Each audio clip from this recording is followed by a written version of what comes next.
Now, over the last couple of years, we have watched Georgia rise to the top of the list when it comes to the most dominant team in college football. They have won back-to-back national championships, the first team to ever do that in the college football playoff era. Now, with that being said, has Alabama fallen off? Have they fell off? Has Georgia replaced them as the most dominant team in college football? Let's talk about it. Stay tuned for this week's episode of the Follow the Movement podcast.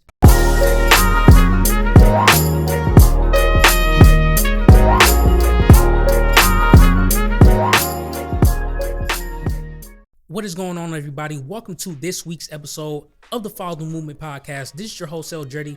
Before we get into this week's episode, if you enjoy this podcast and you want to continue this journey with me, please click that subscribe button, leave a comment and a review on my podcast, on Apple Podcasts, Spotify, wherever you can find my podcast. I will be sharing it on all my social media accounts and it will be on my website. All those links can be found in the description of this episode. Without further ado, let's get into it. The title of this episode is, Has Alabama Fell Off? And in my opinion, I feel like that is a double-sided question because you got to look at it from two different perspectives, in my opinion. So when you look at it from the first perspective, you got to understand for the last 10 to 15 years, Alabama has been the standard for college football. And I think a lot of people can agree with that. They have been literally the team to beat. Every team from every team in the SEC to Big 12 to Big 10. I want Bama. I want Bama. We want Bama. You know, all that's been going on for the last 10 to 15 years because Alabama has been the team to beat. And nobody can deny that. But when you talk about pure dominance for that long and then getting into this year and just not playing as well as we expected, because honestly, we expected them to be in the playoff. I mean, a lot of people expected them to be in the playoff again. And then they lost those two games, even though those two games were close. Those games weren't blowouts. So they lost to Tennessee and they lost to LSU. So because of those two losses, they had to not play in the playoff. So based on that alone, some people might say they have fallen off because they've been the standard for so long that now that they lost two games, which is very rare for a team like Alabama, losing two games in the season, no matter how close they were, you know, losing two games like that is shocking. You know, I'm a Georgia fan. I have a lot of friends that are Alabama fans and we talk trash all the time, but I have a lot of respect for Alabama. I really do. And to see them lose two games, I can see why somebody would say that they've fallen off. And then you have to look at it from another perspective. And the other perspective is, if you look at the statistics of, you know, offense and defense for Alabama, and you compare them to the rest of college football, they are right at the top five. They are right at the top five of, you know, all statistic categories. If you want to consider, you know, offense and defense of, you know, proficiency and whatnot, they are right at the top. You know, they were in the top five teams in the nation still after those two losses. And through the college football playoff, the final rankings, they were in the top five. So when you consider all that, have they really fallen off? In my opinion, I don't think they fell off. I think that they took a little dip. Because if you look at history in the SEC, every team has their little rise and fall. We seen it with Florida. When Tim Tebow was there. You know, they were the team to beat, you know, those 2 or 3 years that Tim Tebow was there. And then when Nick Saban got there, Alabama, you know, started to rise.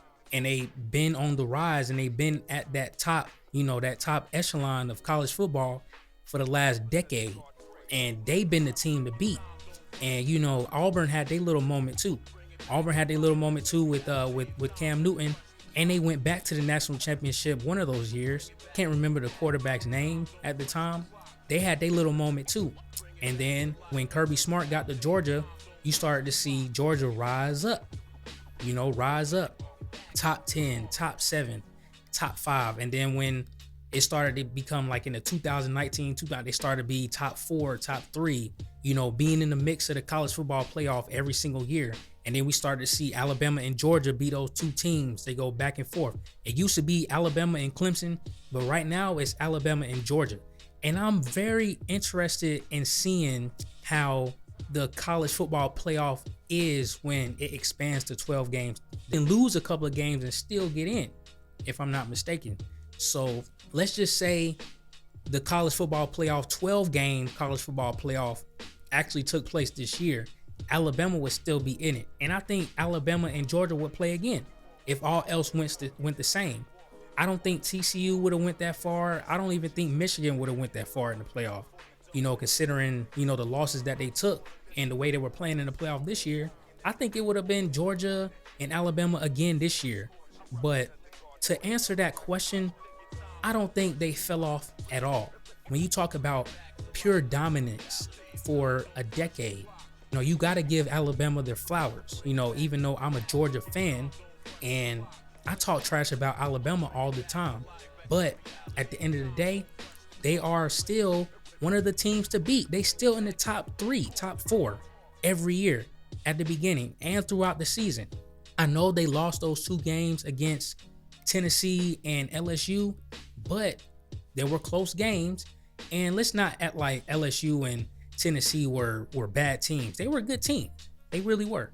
But, I will say that Georgia did beat the brakes off both those teams. I'm just stating facts. They did beat the brakes off both those teams.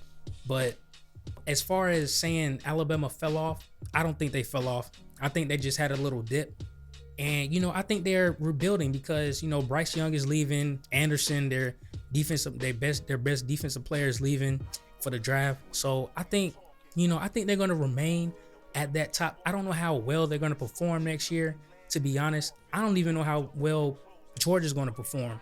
But just going off of how Georgia played in the national championship game and then watching their backups come in and how dominant they were at the end of that game, I still believe that Georgia is going to be the team to beat next year. I don't think that Georgia has replaced Alabama all the way, but I do think Georgia is edging them right now in the team to beat category of, teams to beat in college football. I think Georgia is right at the top right now because they are back-to-back champions, which has never been done in college football playoff era history. Alabama did it in 2011, 2012, but as Shannon Sharp would say on Undisputed, what have you done for me lately? Georgia is the team to beat. They've been performing at that high level lately for the past 2 years now. And they went 15-0, won the SEC title, won the national championship. So I think right now, Georgia is the team to beat right now. But Alabama has not fallen off by any means. By any means. I don't think they fell off at all. They're right there at the top still. But I do think they're taking a little dip, considering they've been the standard for so long.